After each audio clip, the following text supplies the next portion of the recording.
India's festive season. It's not just lights, sweets, or joy. From Ganesh Chaturthi to Durga Puja to Diwali, the country literally transforms into one giant celebration. There is a huge economic engine at work. Today, on the showrunners, we have got Param, our cultural and events guru, and Puneet, the finance and money brain. Together, they'll show us how festivals don't just brighten hearts, they also power livelihoods, businesses, and the economy in ways that you could never imagine. के अंधेरे ढले बुझते सितारे जले देखा तुझे तो दिलों में जान आई छा गई फिर वही बेखुदी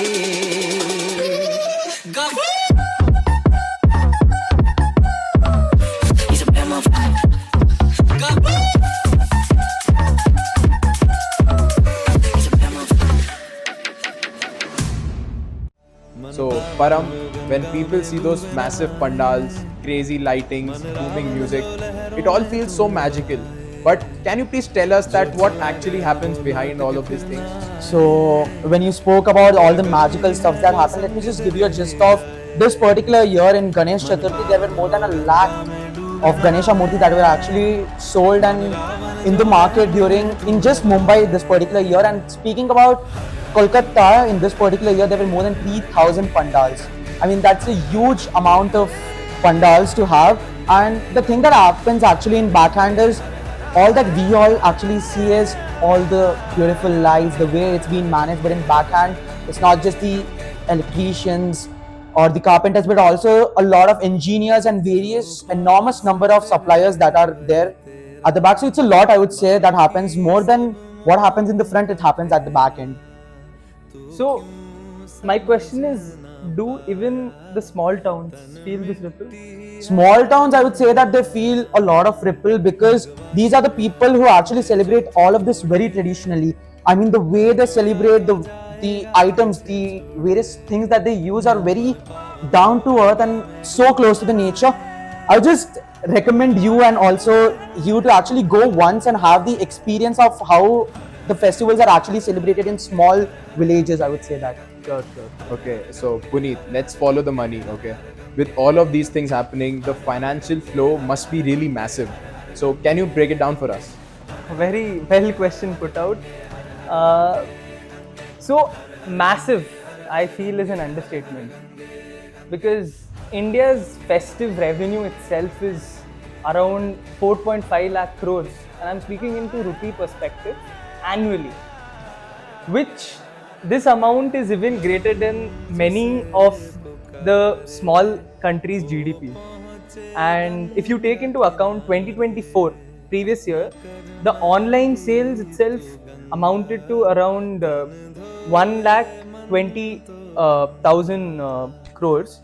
And there's another aspect of it is that people tend to forget small things and they only look at the bigger impact, but these small things add to every impact whatever the economy is facing. So for example, sweets, you take diyas, you take lights, every small stuff that people buy, they add a ripple effect into various industries and this multiplies 2 to 3 times the revenue earned by every sector. And there's another thing I would like to tell is regards to Dhanteras 2024, which was last year. People spent on silver, gold, let it be electronic items, and this amounted to up to 50,000 crores in a single day. Single day? Yes. And a fact I would like to tell you guys is, you guys must have heard about the government, recent government policy regarding GST 2.0. Yeah, we did. Yeah. So the main reason for it is that people spend more, and this will indirectly or directly even impact festive spending, whatever people are doing. It is expected the cash inflow is around 25,000 crores for now. That's really massive. Yeah. So that is my take into the financial aspect of this. I mean, just listening to the numbers that you actually told, there's a lot of spending that happens during the festive seasons, I would say. Definitely. So Param, as we all know that festivals aren't just about numbers, right? So how do you mix culture, identity and tourism into all of that? So a great question, I would say, this particular thing, because culture, when you hear the word India, when you know that India is a country where there are a lot of people, the diversity of the people celebrating the festivals is a lot, and culture is something that is very close to our heart. So the way each and every festival is being celebrated, it's unique in its own way. And when you speak about tourism, let me just share a small incident that I actually went through.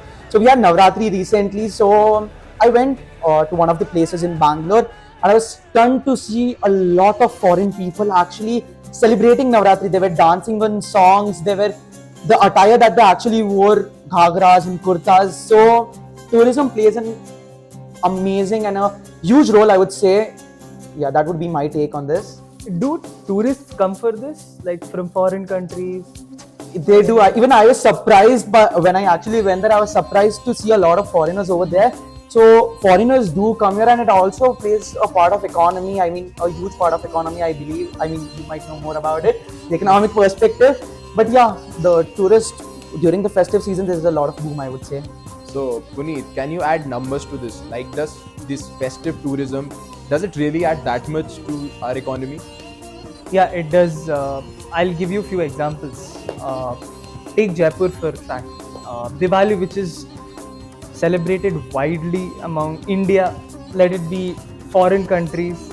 It is one of the biggest festivals that is celebrated. In Jaipur itself, it amounts up to 1,200 crores, the revenue during Diwali. Another state I would like to tell with a different festival is West Bengal, Durga Puja. Yeah. Celebrated across the entire West Bengal, and it accounts to up to 60,000 crores of revenue into the economy. Now, Kolkata itself is contributing around 65 to 70% of this into the economy. So what you are telling is, it's not just the hotels, the big hotels that are earning, but also the small food vendors or the guides. So festive season, every single one of us are benefiting from this particular season. As I would say. told, small makes a big. Small food Yeah. vendors, they also impact the economy. Let it be big hotels, Oberoi, Tata, let it be any hotel, they also affect. So that I would say yes, small, That's- big, everyone affects you. That's happy to listen to, I would Yeah, say. yeah. Since we are talking about such big numbers, so we can clearly imagine that it is all happening on such big scale. So, like, how do you manage all the crowd management and all the waste management in all of these events?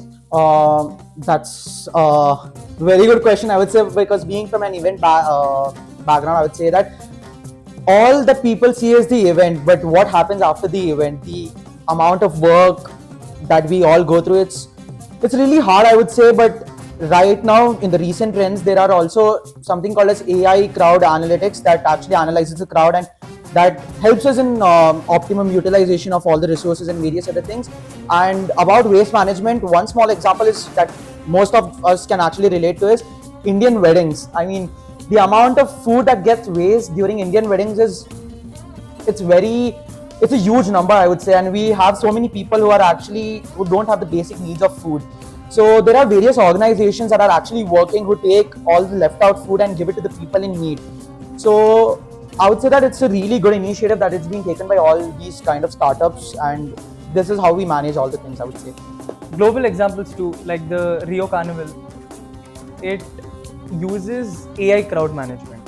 Another would be the Coachella, uses yeah. modular setup. So I personally feel like even the festivals are going high tech. Yeah, I mean, in the integration of the new technologies also into the thing that was very traditional, the festivals and all. It affects the tourists as well as it affects the event management companies.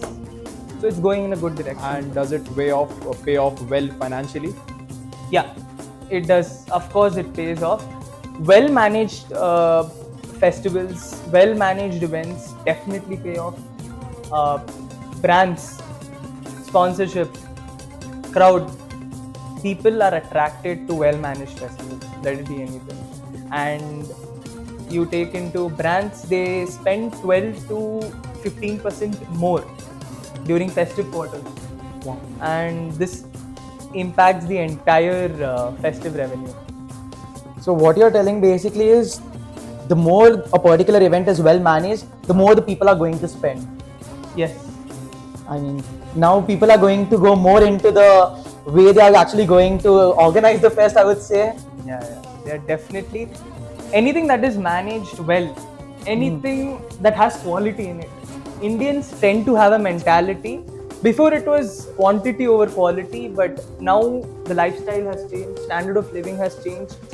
Quality matters, and this will help us not only national wise but even global wise, because people are looking into quality and are ready to spend. For example, if I go anywhere or any of my friend goes out, we look at the quality aspect of anything, and even if the amount we spend is 500 rupees, 1000 rupees more than what others are spending, just because we're getting quality, it'll obviously make me buy that stuff. That's relatable, I would say, the quality part.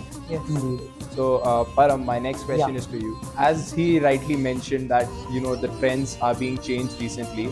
So, what's the next that we can expect? Like, can we expect any innovation in all of these festivities events? For that, I'm going to tell that the change that we can see over the course of time in the near future is going to be hybrid fests.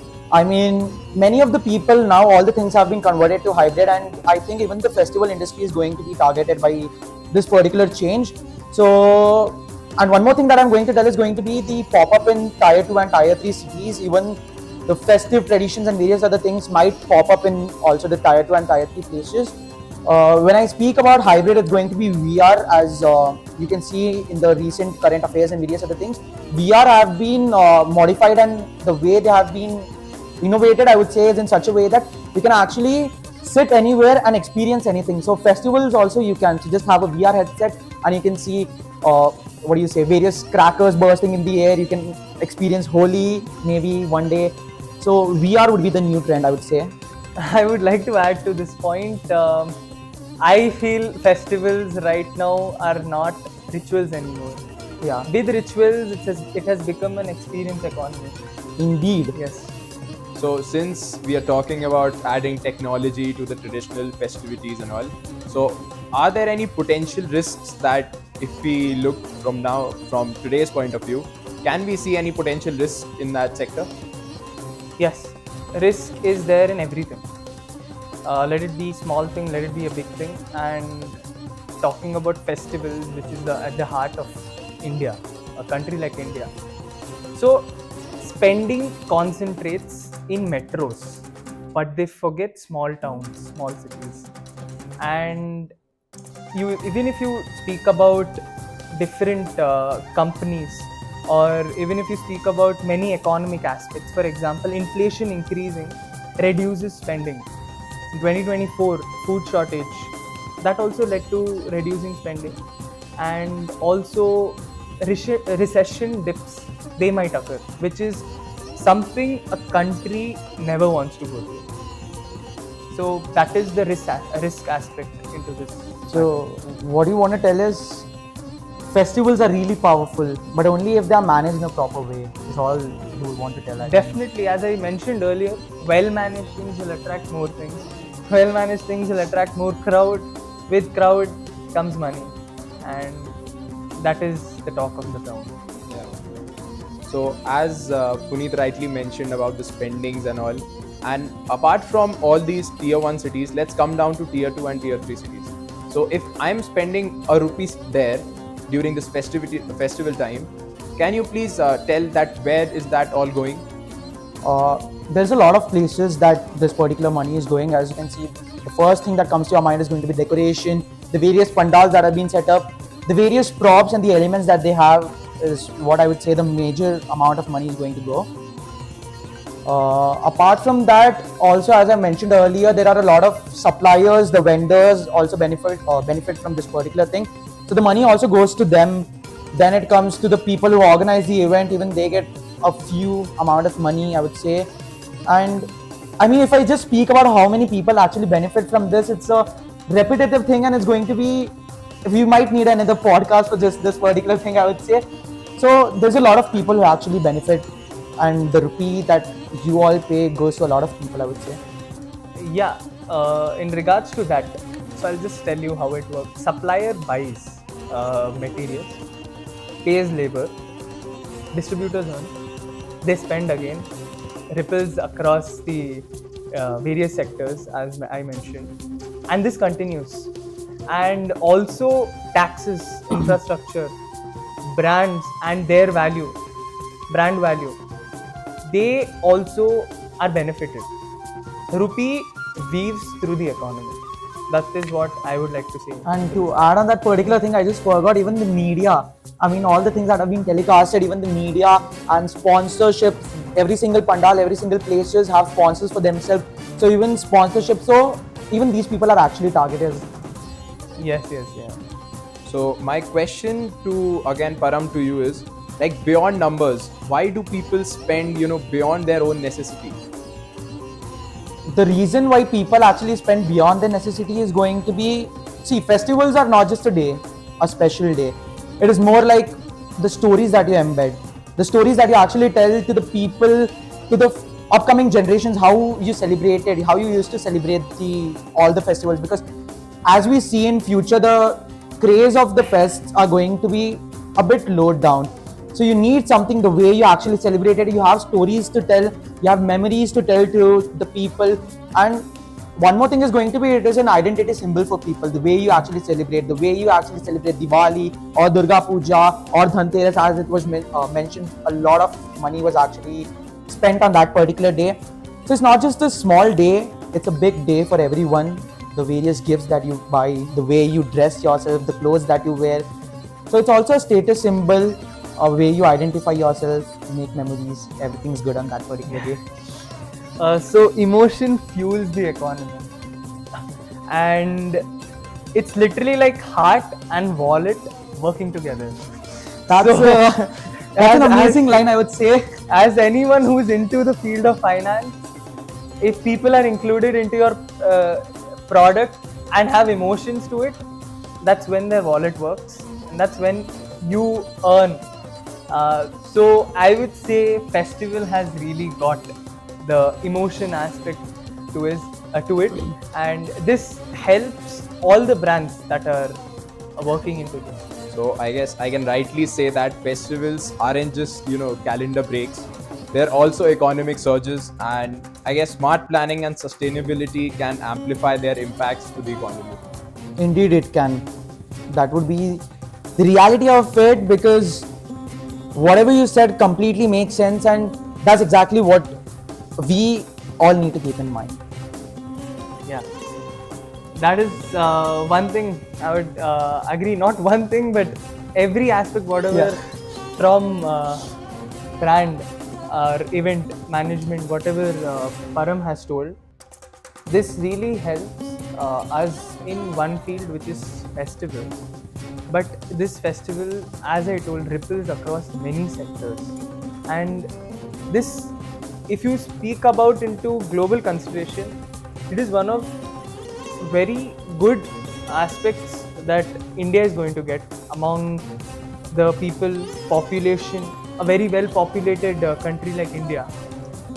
And this helps us to stand and have a place into global ranking, that India is a place where festival is celebrated with emotion, but with emotions also comes how it impacts the economy. So both of it is rising, and for now we are at a good stage in this aspect. Yeah. And we also came. I actually got to know a lot from Puneet regarding the financial aspect. I mean, what I knew was from the event aspect that so much of work is actually being done, but when it comes to the monetary, how much it affects the economy, how much it affects to our budget and various other things. Listening to your number, I am really surprised, more like shocked, I would say, the amount of spending that is there. And there's a lot that I learned from Puneet regarding the financial aspect and how the finances work in the festive culture, I would say. So on that bright note, we would like to wish you all a very happy Diwali. Happy Diwali. Happy Diwali! Enjoy, spend, but spend in a very have a budget and then spend. That's and have what a safe Diwali, I would say. Everyone have a safe Diwali. And that's all I would be saying to you. Have a safe Diwali, have fun, spend, but spend wisely is all what I learned. So catch up in the next episode. Till then, stay tuned.